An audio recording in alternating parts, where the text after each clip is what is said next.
Okay, our question is what rules or something?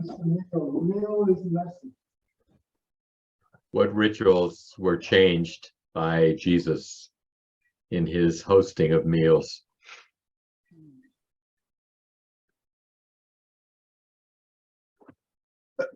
He was challenging ritual purity and proper table manners.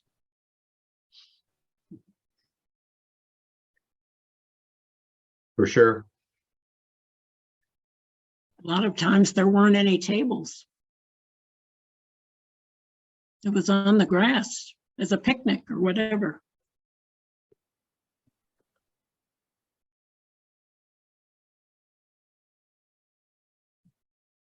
He says he not only set aside these things, but it seemed as though he saw this intermingling as an important part of his what he was trying to have happen. No, he was all about scandalous parties. I wish I had the power to ask somebody to just throw a party for me. Pull him out of a tree and tell him to bring all of his friends to his house, pay for a party that I was going to come to.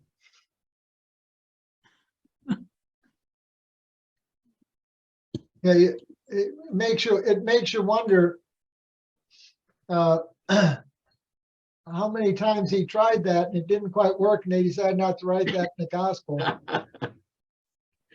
But it happened at least once.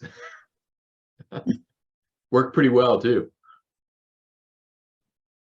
He was criticized for spending too much time at people's tables, whining and dining too much, and also for who he was eating with. Too many loose women in the meeting room also.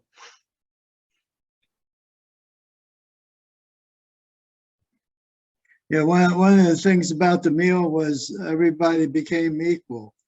Women were second-class citizens in Jesus's time, but when they had a meal and Jesus was there, the women were as welcome as anyone else, which was not the usual case. They weren't even citizens. No.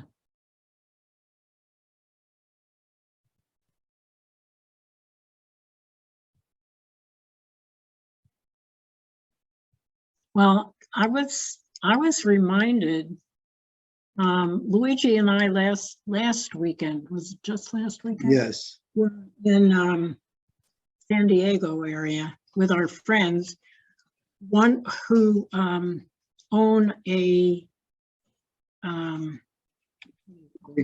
bakery. And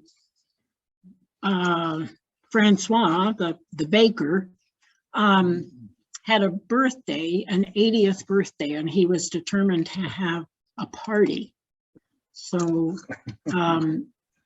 his wife did most of the arranging, but they had the kitchen, well, they brought food from the bakery for the party. Bakery in the sense of being a Yeah. delicatessen, make Yeah. sandwiches and meals and everything else, as well as pastries. Yeah. But the thing about the party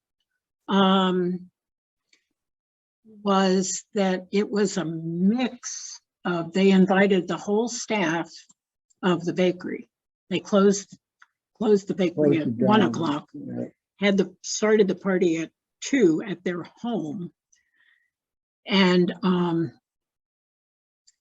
so there was many of the staff were there with babies or Children. kids, but along with those, our friends are pretty well known in the community, and they have a lot of I'm going to say high-powered friends. Yeah, politically and financial, and Yeah. Yeah. So do friends in the community. And then old friends like us from Houston days. So it it was a mix of all these people, and everybody was having a good time and eating very well. Say the So- least. And drinking too.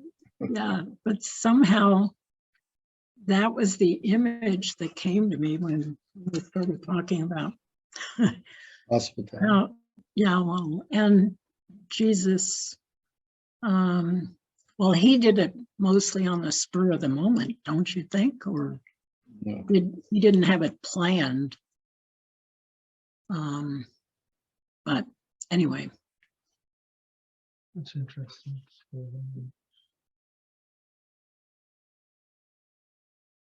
the other, well, Okay, somebody continue. else can talk. Yeah. But the other image, he Yeah. talked, I don't know whether it was in this section or not, but he talked about the 6 having langar.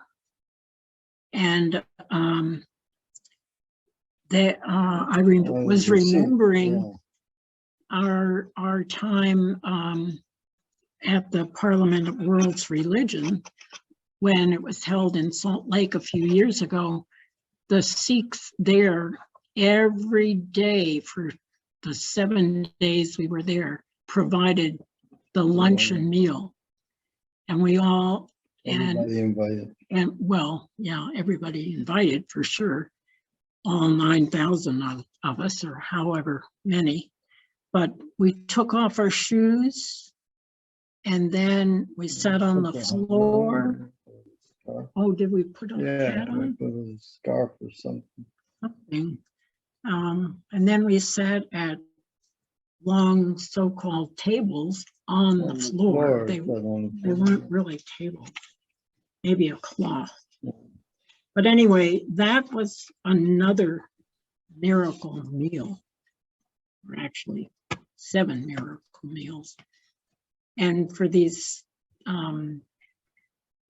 weeks, they did it with such graciousness and inclusivity, and it didn't matter where you came from or whatever. They were there to serve.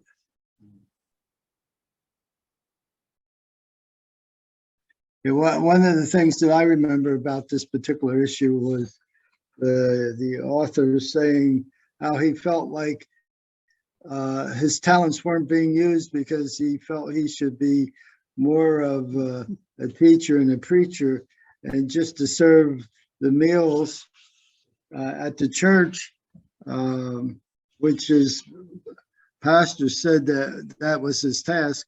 He didn't feel like his talents were being used. But in the experience of serving the meals, he began to realize that the meal was the message, in the sense of it allowed people to get to know one another and to discuss things with one another, whether it be theology or whether it be connecting with one another and finding out what the concerns were the people are and how they could support each other.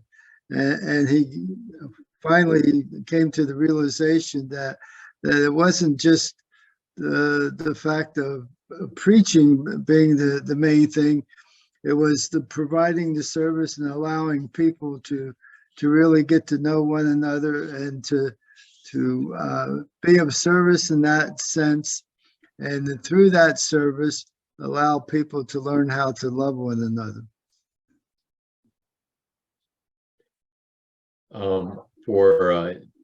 In my second calling, I was asked to work with a food project in Berkeley, California.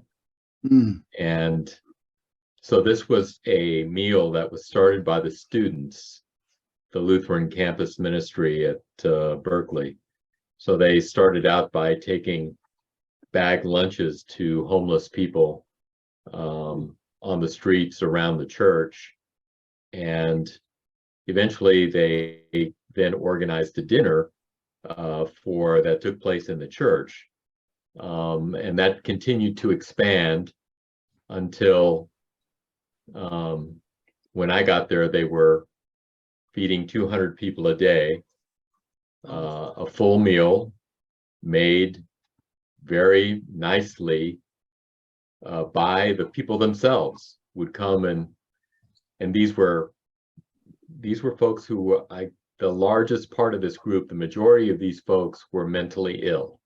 They were schizophrenic, and they would come help to cook the meal, serve the meal, and clean up after the meal, and that happened every day.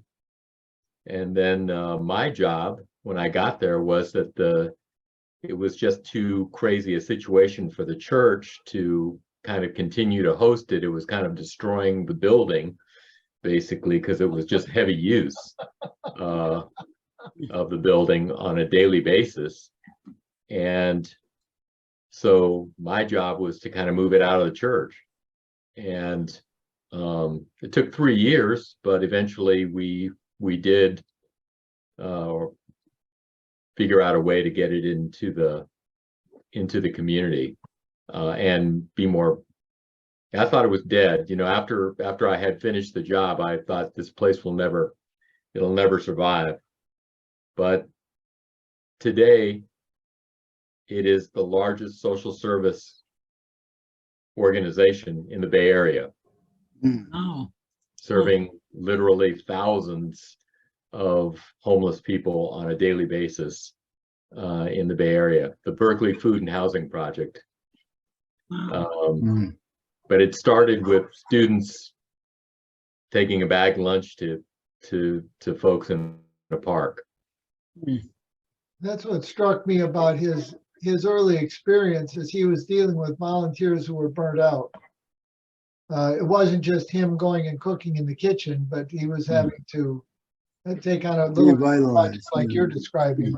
Yeah, that's true. Yeah, most of the people were burnt out, and so he had to get a whole new a whole new crew of people who would be willing to serve all the congregants that would come for this meal after